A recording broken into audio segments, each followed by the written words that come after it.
Hello guys, welcome back to my channel. কেমন আছো সবাই? আশা করছি সবাই অনেক ভালো আছো। আমার আরও একটি নতুন ভিডিওতে তোমাদের সবাইকে অনেক স্বাগতম, অনেক ভালোবাসা। তো দেখতেই পাচ্ছ রান্নাটা আলাদা, তার মানে হচ্ছে এটা আমার ঠাকুরজি মানে বড় ননদের বাড়ি। তো বিয়ের পরের দিন সকালে ভাগ্নি তো বিদায় হয়ে চলে গেল। তারপর তো বুঝতেই পারছো কত কাজকর্ম থাকে। তবে আমাদের গৃহিণীদের কোথাও ছুটি নেই, চারদিকটা এলোমেলো হয়ে পড়ে আছে, আর অমনি কি বসে থাকা যায়? তাই ভাবলাম দিদির বেডরুম আর রান্নাঘরটা একটু পরিষ্কার করে দিই। আর ওপাশে কিন্তু প্রচুর কাজ রয়েছে, মানে ওই যেখানে রান্না হয়েছিল সেখানে। তো ওদিকটায় আমি যাইনি, আমি এই ঘরের কাজগুলোই করে দিয়েছিলাম। আর এদিকে সবাই যাওয়ার জন্য রেডি হচ্ছে, তার কারণ বুঝতেই পারছো মেয়ের বিয়ে মানে অনেকেই মেয়ে বিদায় হওয়ার সঙ্গে সঙ্গেই চলে যায়। তবে অনেকেই চলে গেছিলো আর আমরা ছিলাম, যেহেতু আমরা বউ ভাত খেতে যাব সেই জন্য। তো এদিকে চারদিকটা তোমাদেরকে আমি একটু ঘুরিয়ে দেখিয়ে দিচ্ছি।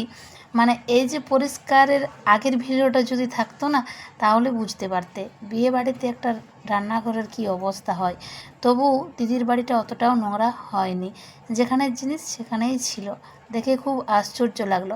আমাদের ঘরবাড়িতে সামান্য যদি একটা বার্থডে করা হয়, তাহলে ঘরের যে নাজেহাল অবস্থা হয় সে দেখার মতো থাকে না। কিন্তু এদিকে দিদির বিয়ে বাড়ি, এত লোকজনের ভিড়, তবু কিন্তু ঘরদুয়ার যেমনের তেমন ছিল।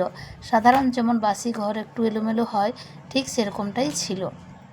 তো ওইগুলো হচ্ছে দোতলা রুমের ঘর। আর এখন আমি চলে এসেছি নিচে, যেহেতু বিয়ের দিন রাতে সবাই অনেক রাত জেগেছে, তাই যে যেখানে জায়গা পেয়েছে ঘুমোচ্ছে। আর এই যে আমার বড় ভাগ্নি, তো ও এখনও কিন্তু মেকআপটা তুলে নি। তো ওকে আমি বলছিলাম তুমি মেকআপটা তুলে নাও, তো বলছে হ্যাঁ এখনই চান করে আর ফ্রেশ হবো, একটু কাজ আছে। তারপর এদিকে প্যান্ডেল খোলার পালা, মানে মেয়ে বিদায় হতে না হতেই সব দিক যেন ফাঁকা হয়ে যায়। তো যাই হোক, মন খারাপ করে কোনো লাভ নেই। তো এখন আমরা রেডি হব স্নান টান করে, তারপর দুপুরে একটু ভাত খেয়ে দিয়ে ঘুমোবো। আর তারপর যাব হচ্ছে ভাগ্নির শ্বশুর বাড়ি। তো দেখো স্নান কিন্তু আমার কমপ্লিট হয়ে গেছে, আর এদিকে দিদিদের ছাদে কাপড়গুলো মেলেছিলাম সেগুলোই নিতে এসেছিলাম। তো ভিডিওটা বানিয়ে দিয়েছে আমার এক ননদ। তো সে শর্টস ভিডিও বানিয়ে দিয়েছে আমার ফেসবুক পেজে ছাড়ার জন্য। তো সেটাকেই আমি একটু কাট করে আর ব্লগটাতে দিয়েছি। তো চারদিকটা অন্ধকার অন্ধকার লাগছিল, মানে মেঘাচ্ছন্ন করে রেখেছে। বিয়ের দিন তো প্রচুর বৃষ্টি হয়েছে, মানে বিয়ের পরের দিন আগের দিন। তো আজকেও মনে হচ্ছিল যে একটু বৃষ্টি পড়বে, তাই কাপড়গুলো তুলে নিলাম। এদিকে সিঁড়ি দিয়ে নামছি, সেটাও কিন্তু সে আমার ব্লগ বানিয়ে দিয়েছে। তো থ্যাংক ইউ সো মাচ সোনালি, এত সুন্দরভাবে আমার ভিডিওটা শ্যুট করে দেওয়ার জন্য। এত ভিড়ের মাঝেও যে সময় করে একটু শ্যুট করে দিয়েছে। আর আমার এই পুরো ভিডিওর তো হাত রয়েছে আমার মেয়ের, তার কারণ ও যেখানে যেখানে ইচ্ছে, মানে যেখানে যেখানে পেরেছে একটু শ্যুট করে নিয়েছে। আর ফাইনাল যে লুকটা মানে কনে যাত্রী যাওয়ার জন্য, সেটা তোমাদের সঙ্গে শেয়ার করাই হয়নি। মানে বুঝতেই পারছো, সবার সঙ্গে যাওয়া, সবাইকে ডাকতে, সবার সঙ্গে রেডি হতে গিয়ে ভুলে গেছিলাম যে ভিডিও বানাবো। তো এদিকে কথা বলতে বলতে পৌঁছে গেছি, মানে আমার বড় ননদের বাড়ির থেকে ভাগ্নির বাড়ি শ্বশুর বাড়ি ওই 15 থেকে 20 মিনিট মতো হবে, বেশি দূরে না। তো এই যে আমরা পৌঁছে গেছি, আর আমি একটা নতুন শাড়ি পরেছিলাম জানো তো, তো সেটা শেয়ার করাই হয়নি। আর এই যে আমার বড় ভাগ্নি ফুলের তোড়া নিয়ে পুরো একদম রেডি। বাইরেটা ছিল অন্ধকার, যেহেতু ভিতরে রয়েছে প্যান্ডেলের কাজ, সেই জন্য আমরা অনেকটা দূরে নেমে পড়েছিলাম। এখানে আমাদেরকে বরপক্ষ থেকে সবাই নিতে এসেছিলো, তারপর আমরা এক এক করে ভিতরের দিকে যাই। তো এই যে বিয়ে বাড়ি মানেই হচ্ছে চারদিক আলোয় ঝলমল, আর প্যান্ডেলটা এত সুন্দর করেছিল, একদম ইউনিক। এখন যেহেতু সবাই অনেকেই এরকম করছে, তবে আমাদের ভীষণ ভালো লেগেছে। আর ভাগ্নিদের বাড়ির প্যান্ডেলটাও কিন্তু খুব ভালো করেছিল, তবে বৃষ্টির জন্য সবটা তোমাদের সঙ্গে শেয়ার করতে পারিনি। মানে এত বৃষ্টি বলার ভাষা নেই আর কি। ওই বিকেল 4টের থেকে বৃষ্টি শুরু হয়েছে, প্রায় আধ ঘন্টা পর পর বৃষ্টি। তো লাইটের কাজগুলো একটু ডিস্টার্ব হচ্ছিল, সেই জন্য শেয়ার করতে পারিনি। আর এদিকে এসে দেখি যে স্টল বসে গেছে। এখানে খাবারে ছিল ফুচকা, তারপর পাপড়ি চাট, এসব আর কি।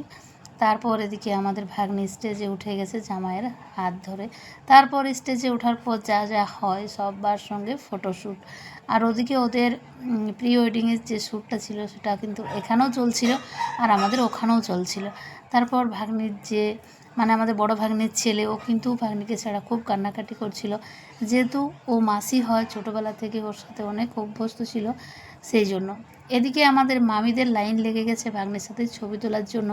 আমরা চেয়েছিলাম সবাই মিলে, মানে আমরা 6 মামি, তবে গনুর মা আগের দিন রাতেই চলে এসেছিল, যে যতজন মামি আছি একসঙ্গে ছবিটা তুলবো আর কি।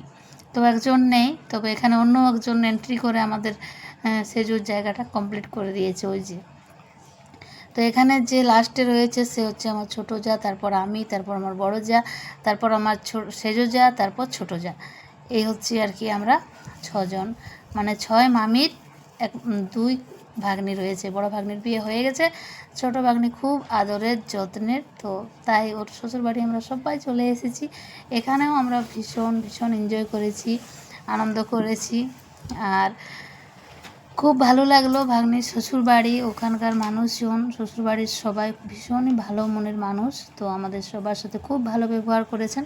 তারপর খাওয়া দাওয়ার পালা। আমি তো এখানে স্টলে কিছুই খেলাম না, ওই 3টে ফুচকা মাত্র খেয়েছি, তার কারণ প্রচুর ঝাল ছিল, আর অত ঝাল ফুচকা আমার ভালো লাগে না, একটু লিমিটেড থাকলে ভালো লাগে। তো যাদের ঝাল পছন্দ তাদের জন্য হয়তো বানিয়েছিল। আর এদিকে আমার বড় দেওরকে সবাই নামিয়েছে। আমরা যেহেতু টোটাল 6 ভাই, মানে আমার হাজব্যান্ডরা 4 ভাই আর কাকা শ্বশুরের 2 ছেলে, তো আমরা একত্রিত যেখানে হয়, তো আমরা 6 ভাই 6 বউ হয়ে যায়। মোট কথা হচ্ছে আমাদের 51বর্তী ফ্যামিলি, অনেক বড় পরিবার। একটা ছোটোখাটো অনুষ্ঠান করতে গেলে আমাদের একটা ফ্যামিলিই যথেষ্ট। 6 ভাই 6 বউ, কাকা শ্বশুর কাকি শাশুড়ি, আমার শাশুড়ি শ্বশুরমশাই, তারপর আমাদের সবার 2টো করে বাচ্চা, মানে 13-14টা বাচ্চা, এমন অবস্থা।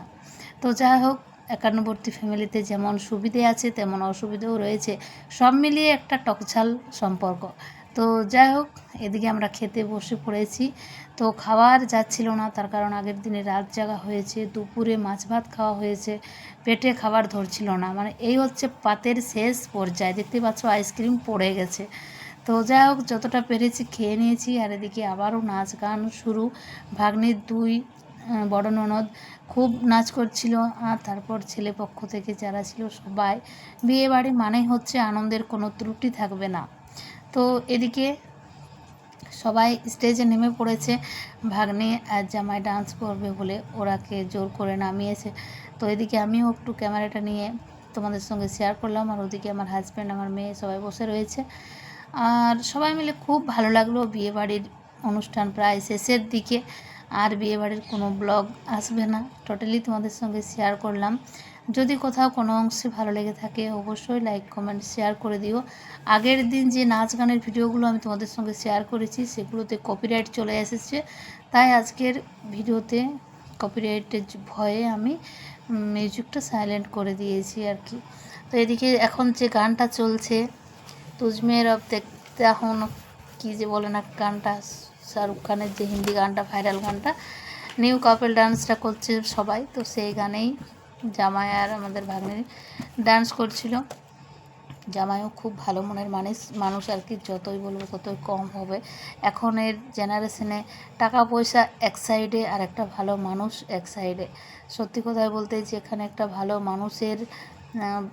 মানুষ পাওয়া যাবে, সেখানে আর কোনো কিছুর প্রয়োজন পড়ে না, কোনো কিছু ম্যাটার করে না। সব থেকে যেটা প্রয়োজন সেটা হচ্ছে মানসিক শান্তি, আর সেই শান্তিটুকু পাওয়া যাবে একজন ভালো মানুষের কাছে। তারপর দেখতে দেখতে আমাদেরও বিদায়ের পালা। ভাগ্নে যেহেতু স্টেজের নিচেই ছিল, তাই আমি কয়েকটা ছবি তুলে নিলাম। মানে স্টেজে এত লাইন যে একা আর ছবি তোলা যাচ্ছিল না। আর এদিকে আমার বড় ননদ এই যে লাল শাড়ি পরে রয়েছে। তো যাই হোক, তোমাদের কীরকম লাগলো ভিডিওটা অবশ্যই কমেন্টে জানাবে। আর দুজনের জন্য অনেক অনেক আশীর্বাদ, অনেক অনেক ভালোবাসা পাঠাবেন। যারা আমার ভিডিও দেখতে পছন্দ করেন তাদেরকে বলছি। তো আজ রাখছি, দেখা